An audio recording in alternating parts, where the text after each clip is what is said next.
আসন্ন ঢাকা আইনজীবী সমিতি নির্বাচন ২০২৬ থেকে ২০২৭ উপলক্ষে সদস্য পদপ্রার্থী AHM Rezwanul Sayeed Romeo LLB honours LLM advocate সকল সম্মানিত ও বিজ্ঞ আইনজীবী মহোদয়দের নিকট সবিনয়ে দোয়া, আন্তরিক সমর্থন, সার্বিক সহযোগিতা এবং আপনাদের মূল্যবান ভোট কামনা করছি।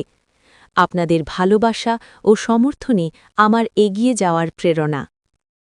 সর্বপ্রথম আমি শ্রদ্ধার সাথে স্মরণ করছি শহীদ রাষ্ট্রপতি জিয়াউর রহমান এবং সদ্য প্রয়াত তিনবারের সাবেক প্রধানমন্ত্রী দেশমাতা বেগম খালেদা জিয়াকে। আমি জাতীয়তাবাদী দল বিএনপির একজন সাধারণ কর্মী হিসাবে ধন্যবাদ ও কৃতজ্ঞতা জানাই বাংলাদেশের সাধারণ জনগণকে, যারা বাংলাদেশের প্রধানমন্ত্রী হিসাবে দেশনায়ক তারেক রহমানকে নির্বাচিত করেছেন। আমার সকল সিনিয়র, জুনিয়র এবং সহকর্মী আইনজীবী ভাই ও বোনদের নিকট তাদের মূল্যবান ভোট, দোয়া এবং সমর্থন কামনা করছি। আমি উক্ত পদে জয়লাভ করলে আমি আমার দায়িত্ব নীতি ও নৈতিকতার সাথে পালন করব। ধন্যবাদ। বাংলাদেশ জিন্দাবাদ।